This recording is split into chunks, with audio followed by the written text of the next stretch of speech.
ರಾಗದಲ್ಲಿ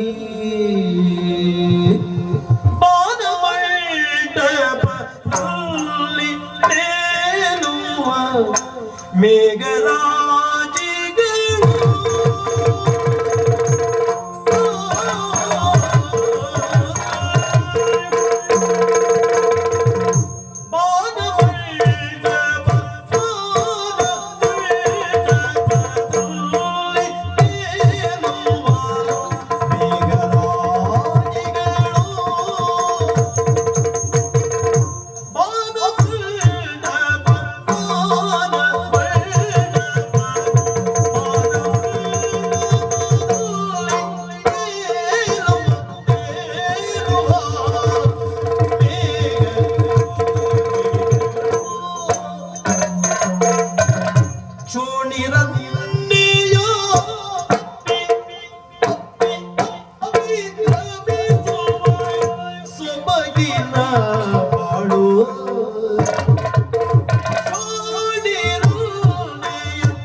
ನಡೆವ ಹಾದಿಯನೋ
ಹಾಗೆ ನಡೆವ ಆದಿಯನು ನೀನು ನಡೆವ ಆದಿಯನು ಜೇನ ಹೊಳೆಯಲ್ಲಿ ಮಿಂದು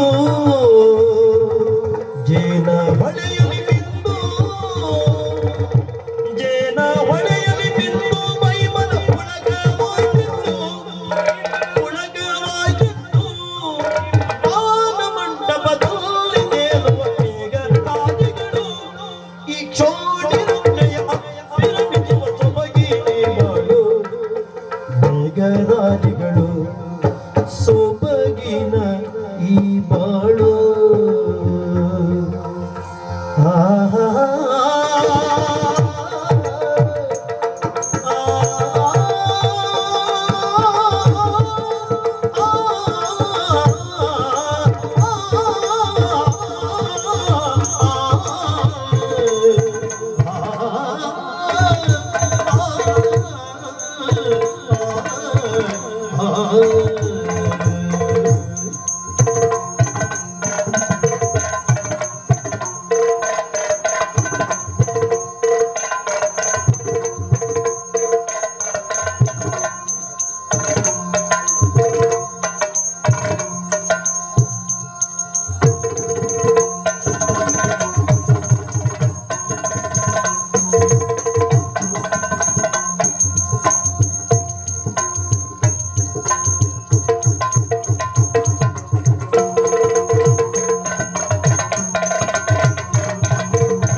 ಮಂಟಪದಲ್ಲಿ ತೇಲುವ ಮೇಘರಾಜಿಗಳು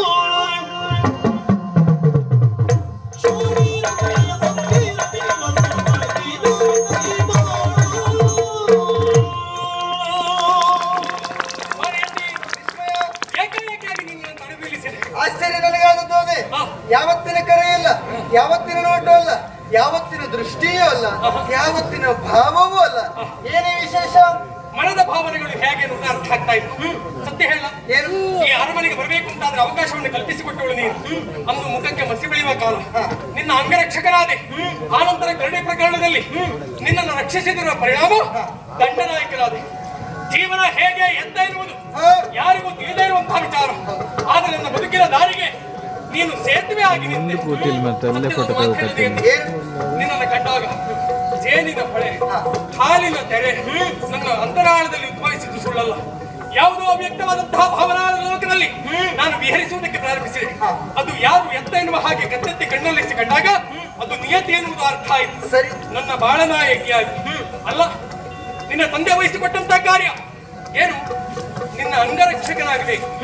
ಅಷ್ಟು ಮಾತ್ರ ಅಲ್ಲ, ಮತ್ತೆ ಜೀವನದುದ್ದಕ್ಕೂ ನಿನ್ನ ಜೀವರಕ್ಷಕನಾಗಿ ನಿಲ್ಲುವರೆ ನನಗೊಂದು ಅವಕಾಶವನ್ನು ಕಲಿತೀಯ. ಇಂಥ ಅವಕಾಶವನ್ನ ಯಾವ ಹೆಣ್ಣು ತಾನೇ ನಿರಾಕರಿಸಿ ಹೇಳು? ಖಂಡಿತ ಒಪ್ಪಿಕೊಳ್ಳುವುದು ನಾನು ಹೌದೇ ಹೌದು. ಕಾರಣ ನಿನ್ನ ರೂಪವನ್ನು ನೋಡಿ ಅಲ್ಲ, ನಿನ್ನ ಶೌರ್ಯವನ್ನು ನೋಡಿ ಅಲ್ಲ, ನಿನ್ನಲ್ಲಿರುವಂತಹ ಗುಣವನ್ನು ನೋಡಿದಂತಹ ನಾನು ಅಂದೇ ಮೆಚ್ಚಿಕೊಂಡವಳಿದ್ದೇನೆ. ನಿಜವಾಗಿಯೂ ಪ್ರಪಂಚದಲ್ಲಿ ಎಲ್ಲರೂ ನಿನ್ನನ್ನು ನೋಡಿ ಕಲಿಯಬೇಕಾದದ್ದು ಯಾವುದು ಗೊತ್ತಾ? ಹಂತ ಹಂತವಾಗಿ ಜೀವನದಲ್ಲಿ ಮೇಲೆ ಬರಬೇಕು ಅಂತಾದ್ರೆ ಬೇರೆ ಯಾವುದೂ ಬೇಡ. ಮಾನವನಲ್ಲಿ ಗುಣವನ್ನುಂಟು ಅಂತಾದ್ರೆ ಎಷ್ಟೋ ಎತ್ತರಕ್ಕೆ ಇರಬಹುದು. ಅದು ನೀನು ತೋರಿಸಿಕೊಟ್ಟವನಿದ್ದೆ.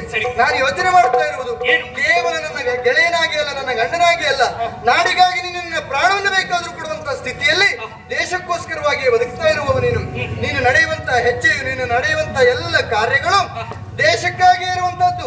ಅದೇ ದೇಶ ಪ್ರೇಮವುಳ್ಳಂತಹ ನಾನೊಂದು ಮಾತು ಕೊಡುತ್ತೇನೆ ಕೇಳು. ಅಂತಹ ದೇಶಕ್ಕಾಗಿ ನೀನು ಮಾಡುವಂತಹ ಕಾರ್ಯಕ್ಕೆ ನನ್ನ ಪ್ರಾಣವನ್ನು ಬೇಕಾದ್ರೂ ನಿನ್ನ ಕರದಲ್ಲಿದ್ದೇನೆ. ನಿನ್ನ ಪ್ರಾಣವನ್ನು ಬಯಸಿ ನಾನು ಎಲ್ಲಿ ಹೋಗಿ ಹೇಳು? ನೀನ್ ಹೇಳಿದಲ್ಲ, ದೇಶದಲ್ಲಿ ನಾನೊಬ್ಬ ಆಗ್ಬೇಕೆನ್ನುವ ವಿಚಾರ ನನ್ನದಲ್ಲ, ಮತ್ತೆ ದೇಶವೇ ನನ್ನದ್ದಾಗಬೇಕೆನ್ನುವಂತ ವಿಚಾರ. ಎಂಥ ಪ್ರೇಮ ನೋಡು. ಅದಕ್ಕಾಗಿ ಹೊರಟು ನಿಂತವ ನಾನು. ನಿನ್ನ ಪ್ರಾಣವನ್ನು ಏನು ಸಮಯ ಸಂದರ್ಭ ಬಂದಾಗ ನಾನು ಕೇಳ್ತೇನೆ. ನಿನ್ನ ಪ್ರಾಣವನ್ನು ಪಡೆದು ನಾನೇನ್ ಮಾಡ್ಲಿ ಹೇಳು? ಆದ್ರೆ ನನಗೊಂದು ಸಂತೋಷ. ನೀನು ಮೊದಲಿದ್ದಾಗಿಲ್ಲ, ನೀ ಬಹಳ ಬದಲಾಗಿ. ಏನು? ಯಾವಾಗ ಮಹಾರಾಜರು ಯಾವಾಗ ನಿನ್ನ ಕೊರಳಿಗೆ ಮಾಲೆಯನ್ನ ಇಟ್ರು, ನಿನ್ನ ನಿಜವಾದ ಬಣ್ಣ ಏನು ನನಗೆ ಅರ್ಥ ಆಯ್ತು. ಅಮ್ಮನ ಮಡಿಲಲ್ಲಿ ಕುಳಿತ ಅನುಭವ ನಿಜವಾಗಿ ಸಮಯ ಸಂದರ್ಭ ಬಂದಾಗ ಕೇಳ್ತೇನೆ. ಆಗಲಿ, ಖಂಡಿತ